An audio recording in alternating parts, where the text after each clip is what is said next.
Good morning, class 9th students. So it's our first video from chapter number 1 from economics, that is the story of village Palampur. Okay, students. Firstly, I would like to inform you that this village is a hypothetical village, यानी एक काल्पनिक गांव है about which we are going to read. Let's see what kind of occupations and economical activities are performed at here. इस गांव में किस तरह की आर्थिक गतिविधियां होती हैं, यानी लोग अपने लाइवलीहुड के लिए यानी जीविकोपार्जन या जीवन चलाने के लिए या लाइफ को रन करने के लिए किस किस तरह की एक्टिविटीज़ को यानी इकोनॉमिकल एक्टिविटीज़ को परफॉर्म करते, या और in other words we can say what kind of economical structure और the composition of this village is this, यानी इस गांव का आर्थिक बनावट या आर्थिक संरचना कैसी है, यहाँ लोग कैसे क्या काम करते हैं, कैसे पैसा कमाते हैं, कैसे अपने जीवन को चलाते हैं, ये सब हमें देखना है. Okay student, so let's start. Palampur which is a hypothetical village. Okay, ये एक काल्पनिक गांव है हमारे चैप्टर के लिए. So what kind of is this village, ये गांव है कैसे एक्चुअल में. So read about it's intro. Firstly, it is well connected with neighbouring villages and towns. ये पास के गांव और कस्बों से अच्छे से कनेक्टेड है. रायगंज यहाँ से 3 किलोमीटर दूर है पालमपुर से. Third point, this village has about 450 families belonging to different caste. यहाँ 450 से ज़्यादा परिवार रहते हैं जो अलग अलग जातियों के हैं. फोर्थ पॉइंट, 80 अपर कास्ट यानी 80 ऊँची जातियों के जो है 80 ऊँची जातियाँ यहाँ पर इस गाँव में रहती है, यानी सवर्ण जातियाँ है ना. ओन द मेजोरिटी लैंड, इनके पास ज़्यादातर ज़मीन है गांव की. देयर हाउसेज आर लार्ज, इनके घर बड़े हैं और पक्के हैं, ईंट और सीमेंट से बने हुए हैं. ओके, द एससीज कंप्राइज, और जो निचली जातियाँ हैं एससी कम्युनिटी हैं है ना. 1/3 ऑफ द पॉपुलेशन है, जितने टोटल लोग हैं गांव में उसका 1/3 जो है ये लोग हैं, यानी 1000 अगर लेते हैं तो 333 लोग जो है यहाँ के हैं, यानी एससी कम्युनिटी के. समझ में आ रहा, 1/3 100 का 1/3 है, समान की चलिए आप. तो 400 कैसा गांव है ये, कैसा गांव है. 450 परिवार यहाँ पर रहते हैं, उसमें से 80 जो है उन 450 परिवार में कुछ परिवार ऐसे हैं जो अपर कास्टिस से, और अपर कास्टिस के नंबर कितना है 80 है, और एससी कम्युनिटी 1/3 टोटल पॉपुलेशन का 1/3 कुल जनसंख्या का 1/3 जो है कौन से समुदाय से आता है, कौन सी कम्युनिटी से आता है, कैटेगरी से आता है, एससी कम्युनिटी से आता है. एंड और ये कहाँ रहते हैं, एससी कम्युनिटी के लोग गाँव में पालमपुर में एक कॉर्नर में रहते हैं, इनके घर कच्चे हैं. ठीक है. Most of the houses have electric connection, ज़्यादातर घरों में बिजली के कनेक्शन है. इट हैज़ 2 प्राइमरी स्कूल, यहाँ पर 2 प्राथमिक स्कूल और एक हाई स्कूल है. There is a primary health, यहाँ पर एक प्राथमिक हेल्थ सेंटर भी है, प्राथमिक स्वास्थ्य केंद्र जो कि रन बाय गवर्नमेंट है. एंड 1 प्राइवेट डिस्पेंसरी, एक निजी औषधालय है. Palampur has fairly well developed systems of roads, transport, irrigation, electricity, schools and health centre, यानी पालमपुर में अच्छे से सुविकसित जो है यहाँ पर यातायात व्यवस्था है, सड़कें हैं, सिंचाई है, विद्युत सप्लाई होती है, विद्युत आपूर्ति होती है, स्कूल, विद्यालय है और हेल्थ सेंटर यानी स्वास्थ्य केंद्र है. तो बेसिकली हम कह सकते हैं कि पार्टिकुलर एक गांव में जो होना चाहिए वो लगभग सभी चीज़ें यहाँ पर मौजूद हैं.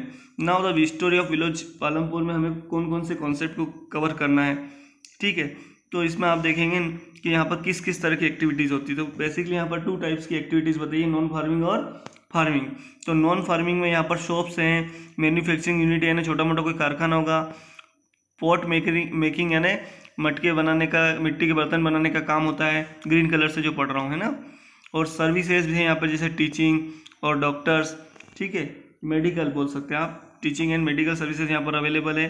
फार्मिंग किस तरह की यहाँ पर, तो मल्टीपल क्रॉपिंग करते हैं यहाँ के लोग, यानी एक ही टाइम पीरियड में, किसी पार्टिकुलर टाइम पीरियड में एक ही प्लॉट ऑफ लैंड पर कई तरह की फसलें उगा लेते हैं. फिर मॉडर्न मेथड जो है फार्मिंग यूज़ करते हैं. इनमें इरिगेशन में किस तरह की मॉडर्न मेथड यूज़ करते हैं, डैम से सिंचाई करते हैं, केनाल नहरों से करते हैं, पंप से, ट्यूबवेल से करते हैं. और बीज और fertiliser, pesticides, farm machinery, tractors, harvester, इनका यूज़ करते हैं. HYV सीड्स यानी हाई यील्डिंग वेराइटी सीड्स, यानी अधिक उत्पादन देने वाले बीजों का उपयोग वो लोग करते हैं. तो ये तो हो गई यहाँ की फार्मिंग और नॉन फार्मिंग एक्टिविटीज़. फिर यहाँ पर लैंड कैसा है, यानी भूमि का जो वितरण कैसा है, किन सोसाइटी के किन लोगों के पास किस तरह की जो है प्लॉट ऑफ लैंड्स अवेलेबल है. So read here, small farmer से, मीडियम फार्मर से, लार्ज फार्मर से और लेबरर्स यानी लैंडलेस लेबरर्स, जिनकी खुद की ज़मीन नहीं है पर दूसरों के यहाँ पर काम करते हैं. इस तरह से यहाँ का लैंड डिस्ट्रीब्यूशन यानी कि यहाँ की ज़मीन का वितरण या भू वितरण इस हिसाब से. फिर कैपिटल यहाँ पर जो है किस किस तरह की है, तो कैपिटल रिक्वायरमेंट में अगर आप देखें तो यहाँ पर दो ग्रुप हैं। एक ग्रुप ऐसा है जो मनी को बचा लेता है, सेव कर लेता है, दूसरा उधार लेता है। तो स्मॉल फार्मर छोटे किसान और लैंडलेस लेबरर जो यानी भूमिहीन श्रमिक, ठीक है, भूमिहीन मजदूर जो है वो क्या करते हैं, उनके पास पैसा बचते नहीं, वो उधार लेते, बोरो करते। और सेव मनी कौन करता है, लार्ज एंड मीडियम फार्मर, बड़े और मध्यस्थ किसान जो होते हैं वो क्या करते हैं, ये पैसा बचा लेते हैं और वापस उसी को एग्रीकल्चर में लगा देते हैं। अब फैक्टर ऑफ प्रोडक्शन, ये इंपॉर्टेंट पार्ट है चैप्टर का। तो फैक्टर ऑफ प्रोडक्शन यानी उत्पादन की प्रक्रिया में शामिल घटक कौन कौन से है। कोई भी प्रोडक्शनल वर्क आप करना चाहते हैं तो कौन कौन से जो है फैक्टर ऑफ प्रोडक्शन लगते हैं। बेसिकली इस विलेज के कॉन्सेप्ट हम पढ़ेंगे एग्रीकल्चर के कॉन्सेप्ट में। तो सबसे पहले तो आपको लैंड चाहिए, उसके बाद लेबर चाहिए यानी भूमि, उसके बाद श्रम चाहिए, लेबर यानी श्रम, लैंड यानी भूमि, और कैपिटल, फिजिकल कैपिटल चाहिए और ह्यूमन कैपिटल चाहिए। तो ह्यूमन कैपिटल मतलब इंसान, काम करने वाले। अब वो स्किल्ड भी हो सकता है, नॉन स्किल्ड भी हो सकता है। स्किल्ड यानी ट्रेनिंग, कुछ काम के लिए ट्रेनिंग लेना चाहिए, कुछ काम के लिए बिना ट्रेनिंग लिए कर सकते, तो वो नॉन स्किल्ड हो गया। अब फिजिकल कैपिटल में फिक्स्ड कैपिटल और वर्किंग कैपिटल। फिक्स्ड कैपिटल में आपका आएगा कि जो है जैसे कि आपने बिल्डिंग लगाई, कोई कारखाना लगा, प्रोडक्शन वर्क के लिए आपने कंस्ट्रक्शन वर्क किया है, बिल्डिंग लगाई है, बनाई है, मशीन टूल्स आपने बनाए हैं, तो ये फिक्स्ड कैपिटल, फिक्स्ड इन्वेस्ट, एक बार हो गया बार बार नहीं होगा, जो उसको बोलते हैं फिक्स्ड कैपिटल। फिर ये फिजिकल कैपिटल के पार्ट पढ़ रहे हैं हम, ठीक है। और वर्किंग कैपिटल में आपको जो है डेली रूटीन के लिए जो पैसा चाहिए हाथ में, कैश इन हैंड, वो प्लस आपको लाइक रॉ मटेरियल चाहिए प्रोडक्शन करने के लिए, कच्चा माल चाहिए, तो वो सब बीज वगैरह ये सब हो गए, है ना, ये सब जो है वर्किंग कैपिटल में आएंगे।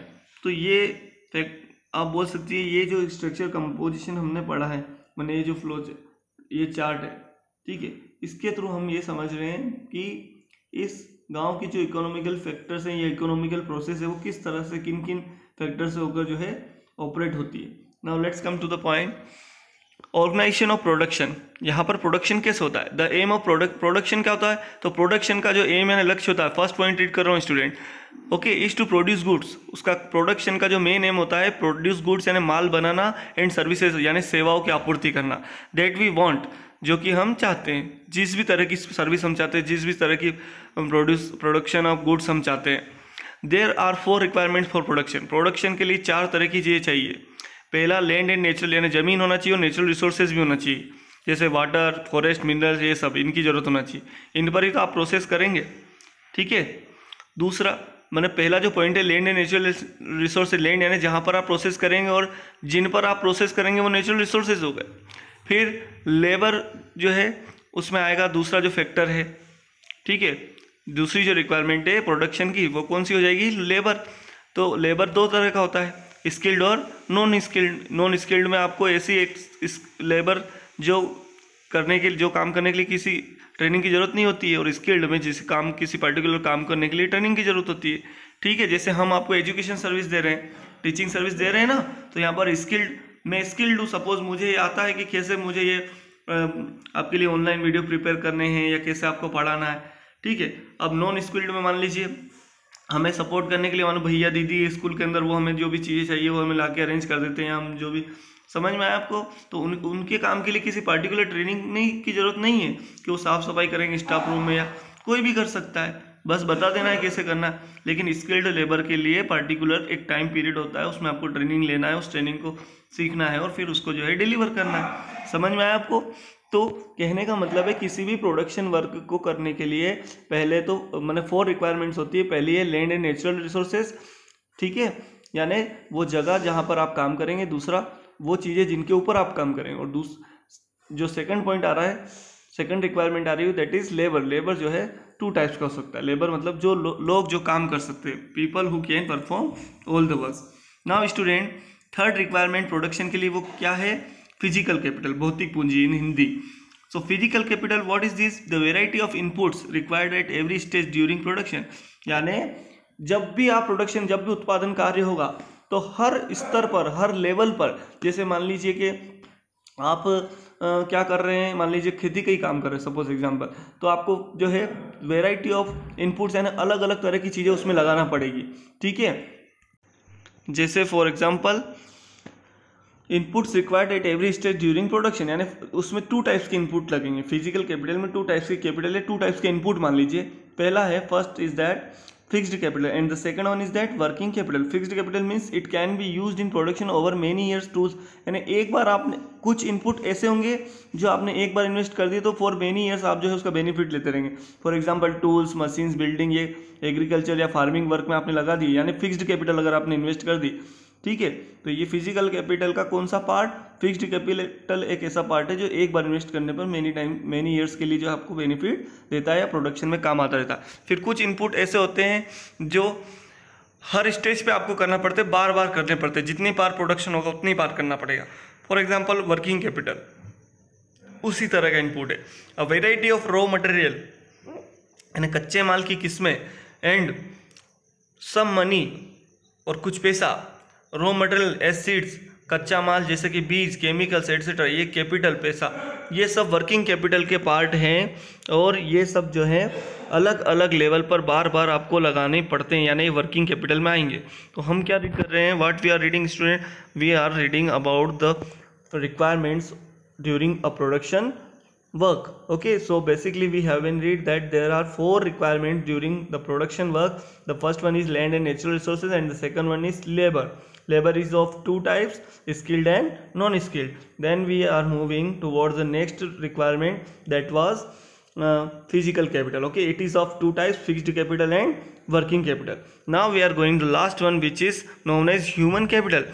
Students, we are having land and natural resources, we are having labor, okay, we are having physical capital, but if we do not have human capital then how can we get success? अगर हमारे पास human capital ही नहीं है production work करने के लिए, human capital का मतलब हो गया ऐसे लोग जो नॉलेज को एक्वायर करते हो, नॉलेज को मैंने अपने साथ रखते हो, यानी स्किल्ड हो, and enterprise, it includes knowledge and enterprise to be able to put together other 3 requirements. यानी पहले जो 3 रिक्वायरमेंट पढ़ी ना हमने, ये land and natural, land, labour और फिजिकल कैपिटल, इन तीनों का जो है कैसे जो है उसका कॉम्बिनेशन साथ में लेके चला, कैसे इन तीनों को एक साथ लेके जो है बेस्ट यूज़ किया जा सकता है, तो ये कौन डिसाइड करेगा, ह्यूमन कैपिटल। ओके, तो इसमें ह्यूमन कैपिटल में कौन इंक्लूड होता है, it includes knowledge and enterprise, इसमें ज्ञान और उद्यमिता की भावना वाले लोगों को शामिल किया, to be able to put together other 3, जो इन तीनों चीज़ों को एक साथ रख सके। समझ में आया? यहाँ पर स्किल्ड की बात नहीं हो रही, स्किल्ड एक अलग बात हो गया, समझ में आया आपको? यहाँ पर स्किल्ड अलग बात होगी, स्किल्ड से मतलब तो हो गया कोई बंदा किसी एक काम में स्किल्ड हो सकता, समझ में आया आपको? ऐसा, यानी फैक्ट्री ओनर समझ लो।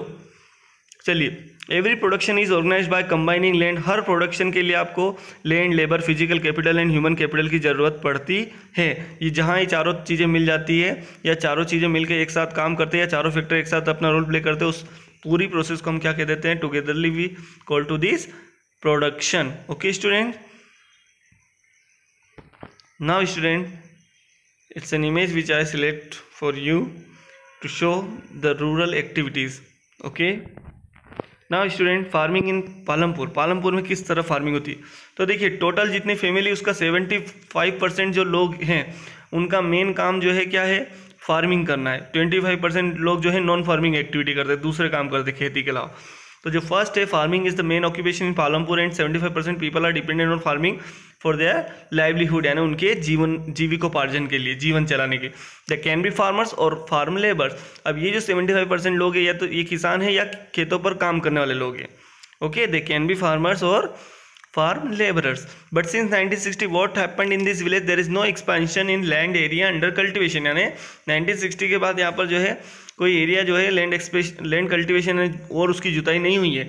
therefore some wasteland has been converted to cultivable land and now there is no further scope to increases land area under cultivation। इसलिए अब जो यहाँ पर कोई वेस्टलैंड बची ही नहीं है, ठीक है, और जो है अब कोई ऐसा एरिया है ही नहीं गाँव में जिसको और खेती लायक बनाया जा सकता है। Now here you may see, is there a way anyone way can go more from same land, यानी क्या कोई ऐसा तरीका है जिससे एक ही जगह पर कई सारी फसलें उगाई जा सकती है? Yes, that is multiple cropping. Okay, so multiple cropping, what are the benefits of this? Growing more than one crop on a piece of land during the year, यानी वर्ष के दौरान एक ही वर्ष में एक ही भूमि के टुकड़े पर, एक ही खेत पर जो है कई सारी फसलें एक साथ उगाई जा सकती है। इससे क्या होता है, what happened? what are the benefits of this? So read here. Increases yield on given piece of land. It increases yield on a given piece of land, यानी ये किसी पार्टिकुलर दिए हुए खेती की जमीन पर जो है उत्पादन क्षमता को बढ़ा देता है. यील्ड यानी उत्पादन, ओके, फसलों का उत्पादन. During rainy season kharif crops are grown such as, अब खरीफ सीजन रेनी सीजन में तो जो है खरीफ की फसलें उगाई जाती है, जैसे ज्वार बाजरा सोया ऐसे, पर इस गांव में ज्वार बाजरा आया है. During October and December potato आलू की खेती यहाँ पर होती है. ड्यूरिंग विंटर सीजन यहाँ पर रबी क्रॉप्स व्हीट ये सब उगाया जाता है ना. रबी की फसल आपने पढ़ी क्लास 8th में. A part of land is devoted to sugarcane, और कुछ हिस्से में गन्ने की खेती की जाती है, which is harvested once a year, जिसकी फसल साल में एक बार ही होती है, यानी 2 बार नहीं उगा सकते, ज़्यादा टाइम लगता है इसमें. The reason why farmers are able to grow different crops in a year, ऐसा क्या रीज़न है जिसकी वजह से फार्मर जो है एक ही साल में जो है कई तरह की फसलें उगा लेते हैं. Read here. Electricity come earlier to Palampur, electricity काफ़ी पहले ही जो है पालमपुर में सप्लाई होने लगी थी. It transform the system of irrigation, इससे यहाँ के सिंचाई का सिस्टम व्यवस्था बदल गई. By using electric run tube well का यहाँ के लोग उपयोग करने लगे. It was first installed by government, सबसे पहले सरकारी मदद से यहाँ पर हुआ. And later farmer set up their private tube well, उसके बाद किसानों ने अपने खुद के ट्यूबवेल लगा लिए. ड्यूरिंग 1965, मिड 70 का मीनिंग हो गया, मिड 1970s का मीनिंग हो गया 1965. ओके. मॉडर्न फार्मिंग, यहाँ पर आधुनिक खेती की जाने लगी है, जैसे हायर यील्ड, अधिक फसलें ली जाती. हायर यील्ड का मतलब अधिक उत्पादन लिया जाता है. ट्रेडिशनल सीड्स, ओके, यानी पारंपरिक बीजों की जगह ये लोग जो है जो ट्रेडिशनल सीड्स कैसे होते थे, जो पुराने बीज होते थे इनके पास लो यील्ड यानी कम फसल देने वाले होते थे, कम उत्पादन वाले होते हैं. अब इनकी जगह high yielding varieties of seeds यानी HYV सीड्स का ये लोग यूज़ करने लगे हैं. केमिकल फर्टिलाइजर एंड पेस्टिसाइड्स का यूज़ करने लगे हैं. ओके. नेचुरल मैन्योर यानी प्राकृतिक खाद की जगह, उर्वरक की जगह. It was first used by Punjab, सबसे पहले कहाँ पर हुआ ये मॉडर्न फार्मिंग, सबसे पहले इंडिया में कहाँ पर यूज़ हुआ? पंजाब, हरियाणा और वेस्टर्न उत्तर प्रदेश यानी पश्चिमी उत्तर प्रदेश में. यहाँ पर मशीन्स का यूज़ किया गया, such as tractor, thresher which made ploughing, जिससे जुताई जो है आसान हो गई. और हम देखते हैं कि ये वो पार्ट है इंडिया के जहाँ पर एग्रीकल्चर बहुत ही अच्छे से डेवलप्ड है, यहाँ फार्मिंग बहुत अच्छे से developed. Now green revolution, what was this? अब क्लास 8 में रीड करके आए कि ग्रीन रिवोल्यूशन ये एक पैकेज प्रोग्राम है जिसमें प्रोडक्शन को बढ़ाने के लिए, फूड ग्रेन के प्रोडक्शन को बढ़ाने के लिए जो है high yielding of variety of seeds का यूज़ किया जाता है, और जो है मॉडर्न टेक्निक्स का यूज़ किया जाता है in the field of irrigation and so on. ठीक है, तो so read it here. Green revolution refers to a series of research, development and technology occurring between the 1940 and the 1970. ठीक है, 1940 से लेकर 1970 के बीच जो टेक्नोलॉजी यूज़ की गई, जो भी डेवलपमेंट हुए खेती कृषि के क्षेत्र में, वो सारे ग्रीन रिवोल्यूशन में काउंट किए जाते हैं. दैट बेसिकली ग्रीन रिवोल्यूशन बड़े लेवल पर 1965 के अराउंड जो इंट्रोड्यूस की गई थी इंडिया में. That increased agriculture production world wide, जिससे पूरे दुनिया में ही जो है प्रोडक्शन, एग्रीकल्चर प्रोडक्शन, कृषि उत्पादन बढ़ा है 1940 से लेकर 1970 में. पर हमारे इंडिया में तो अकाउंट आई थिंक अराउंड 1965 आई है ग्रीन रिवोल्यूशन, और आप सर्च कर लेना. It involve the development of high yielding. अब ग्रीन रिवोल्यूशन का क्या पर्पज होता है, मैंने अभी हाल आपको बता दिया. इट इन्वॉल्व यानी इसमें शामिल होता है the development of high yielding varieties of serial grains, यानी खाद्यान्नों के उच्च क्षमता वाले, उच्च उत्पादन क्षमता वाले हाई यील्डिंग वेराइटीज़ वाले बीजों का उपयोग करना. एक्सपेंशन ऑफ इरीगेशन, सिंचाई का विस्तार करना, इंफ्रास्ट्रक्चर का विस्तार करना, मॉडर्नाइजेशन ऑफ टेक्निक, आधुनिक तकनीकों का उपयोग करना, डिस्ट्रीब्यूशन ऑफ हाइब्रिड बीजों का यूज़ करना, सिंथेटिक फर्टिलाइजर का यूज़ करना, एंड पेस्टिसाइड्स का पेस्टिसाइड टू फार्मर, किसानों के लिए द्वारा पेस्टिसाइड्स का यूज़ करना. However it required plenty of water and chemicals, जबकि इन सारे कामों के लिए आपके पास पानी, प्लेंटी ऑफ वाटर यानी बहुतायत में जल की उपलब्धता होनी चाहिए, and chemicals for best result. Now will the land sustain if you adopt to all this development, अगर हम ये सारे डेवलपमेंट या चेंजेस ज़मीन पर करेंगे, खेतों में करेंगे, तो क्या इससे आगे भी इतनी ही फर्टिलिटी बनी रहेगी? Let's read. Green revolution is associated with loss of fertility, यानी ग्रीन रिवोल्यूशन की वजह से ज़मीन की फर्टिलिटी कम हुई, यानी उसकी उपजाऊ क्षमता कम हुई है. Due to increase use of chemicals, depletion of ground water, क्योंकि इसमें ज़्यादा केमिकल रसायनों का उपयोग हुआ प्रोडक्शन बढ़ाने के लिए, और एक्सेस यूज ऑफ वाटर हुआ, ग्राउंड वाटर जो है उस इसलिए ग्राउंड वाटर का लेवल कम हो गया क्योंकि ग्राउंड वाटर का यूज़ जो है बहुत ज़्यादा हुआ during through the process of tubewell irrigation. ना once environmental resources are destroyed, तो इसका मीनिंग हो गया कि एक बार अगर हम पर्यावरणीय स्रोतों को ख़त्म कर देते हैं जो नेचर ने हमें गिफ्ट किए हैं, नेचर के एंडोमेंट, तो उनको रीस्टोर होने में सेवरल ईयर्स यानी कई साल लग जाते हैं। ना how is land distribution between the farmers of Palampur, Palampur के लोगों में ज़मीन का विभाजन, भू विभाजन किस तरह का है।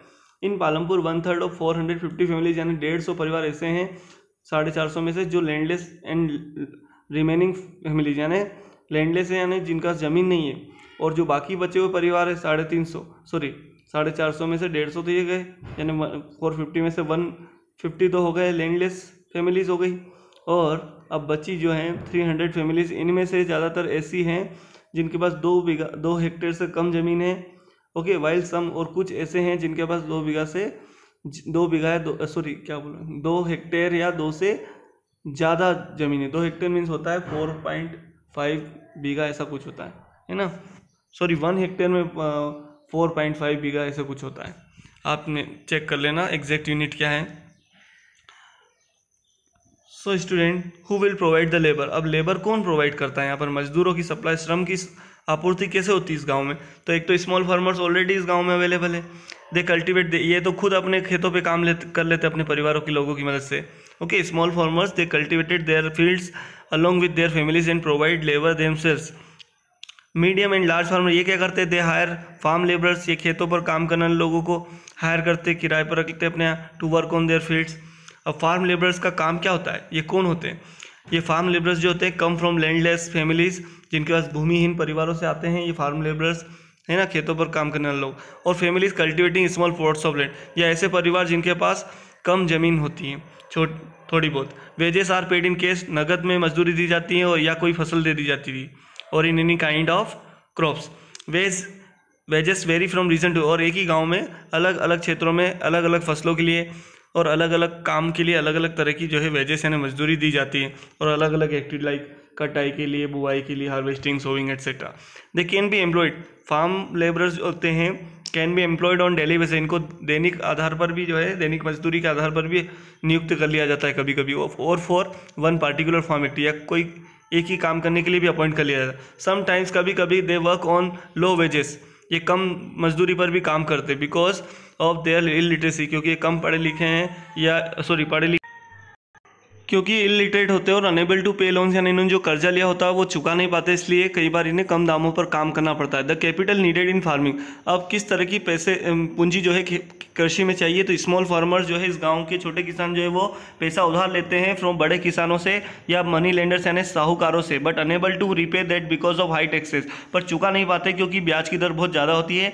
और जो मध्यस्थ किसान होते हैं, मीडियम एंड लार्ज फार्मर और बड़े किसान, ये अपनी सेविंग बचा पाते हैं खेती से और उसको वापस फॉर फार्मिंग उसी में लगा देते, खेती में ही लगा देते हैं। Now sale of surplus production होगा तो क्या होगा स्टूडेंट, ओबियसली पास के किसी जो है ट्रेडर्स को बेच देंगे और थोड़ा तो अपने कंजप्शन के लिए रख लेंगे। पर इस गांव में क्या होता है, पार्टिकुलर कौन लोग सेविंग कर पाते हैं या कौन सरप्लस प्रोडक्शन कर रहा है। व्हेन हार्वेस्टिंग इज कंप्लीटेड, जब निकलाई हो जाती है तो जो है किसान जो है क्या कर देते हैं, part of it is kept with them, यानी अपनी परिवार के लिए रख लेते हैं, अपने परिवार के कंजप्शन के लिए, और जो सरप्लस होता है उसे सोल्ड यानी बेच देते हैं ट्रेडर्स यानी व्यापारियों को इन मार्केट्स यानी बाजारों में, and they sell them further to shop के, उसके बाद ये व्यापारी जो है बाद में इसे दुकानदारों को बेच देते हैं इन टाउन्स एंड सिटीज यानी कस्बों और शहरों की।